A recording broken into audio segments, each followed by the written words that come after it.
វិតដូចបារីពេលជួអស់រួចកញ្ញងធម្មជាតិណាសម្រាប់តែវាស្មាយើងកំងខ្លាញ់មិនអាចឃើញនៅពលឺថ្ងៃស្អែកដេកគិតសុកសុកតែប្រមល់ចង់bayសេចក្តីសោះមិនទៀងគ្មាននរណាអាចបំបីអានេះចាមួយទេតោពេលខោវាឆ្ងាញ់តើមានប្រមាណដងបំពេញក្តីសម័យតែទាំងដៃចិត្តចំណងតែបើសិនស្លាប់បាត់មួយរងៃដែលរំលងថ្ងៃនៅរកមកជីវិតសៅមកចិត្តចម្រៀងថ្ងៃនេះមិនដឹងសោះថ្ងៃណាអញ្ចឹងពេលរស់ត្រូវបំពេញមហិច្ឆតាកងទ័ពពីគេគ្នាតិចតែអស្ចារ្យមានតែខែនខ្ញុំមួយមិនបាច់ពឹងក្បាលណាអាយុកាន់តែឡើងកាន់តែចេះកាន់តែចង់កាន់តែស្អែកកាន់តែឃ្លានគំនិតនៃជីវិតបាក់បង្ខំឲ្យខ្ញុំគិតទោះបីជួបរឿងប្រឌិតក៏មិនលឿនដៃប្រណំអ្នកខ្លះគេមកជីហើយអ្នកខ្លះគេមកជន់ខ្លះគេមកគៀបព្រោះតែយើងអត់សម្ព័ន្ធតែចិត្តដូចជាស្ដេចដូចជាចៃវរ្ម័នមានតែពាក្យចេញចំបាំងតាមរបៀបគ្រប់ចំនួនចង់ជីរោរយមិនចង់ជាអសង្ឃបិចចង់ឲ្យគេចាំឈ្មោះដូចជាអិចចង់ឲ្យគេញៀនខ្ញុំដូចជាមើលរឿងសេចចង់នេះចង់នោះតូនខែមិនទាន់លិច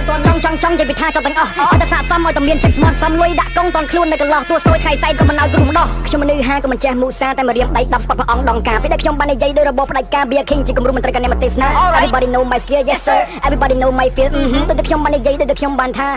Everybody know my skill ជីវិតមិននឹងសត្វនៅតែខំទោះបីជាសត្វមិនសងំអាយុកាន់តែឡើងកាន់តែចេះកាន់តែចង់បើពេលមិនចិត្តបើសង្គ្រាមមានមកកង់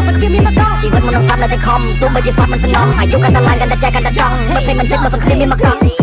ខ្ញុំដើរមកជាយូរអត់មានគ្រូអត់មានញាតិអ្វីដែលខ្ញុំចង់គឺរស់ក្នុងសន្តិភាពខាងក្នុងជីវិតចង់តែធ្វើអតិថិនេះក៏ចង់សម្រាប់ខ្ញុំតែរស់គ្មានទាន់រៀបអាយុចិត្ត20ស្គាល់អស់គ្រប់ស្នេហ៍ស្គាល់គ្រប់ចុងចុយតែនៅមានអីទៀតមុនពេលស្លាប់ធ្វើវាមានរបៀបឲ្យគេចាំតគ្នាដូចស្គាល់ពីនេះយើងជប់ឡើងទៅសក់ឃើញគេមកយកពីស្រមោលមានធំមានស្នែងជាគ្រូគ្នាពីរអ្នកចាប់ចុងខ្ញុំមកចូលខ្ញុំសេចក្ដីយក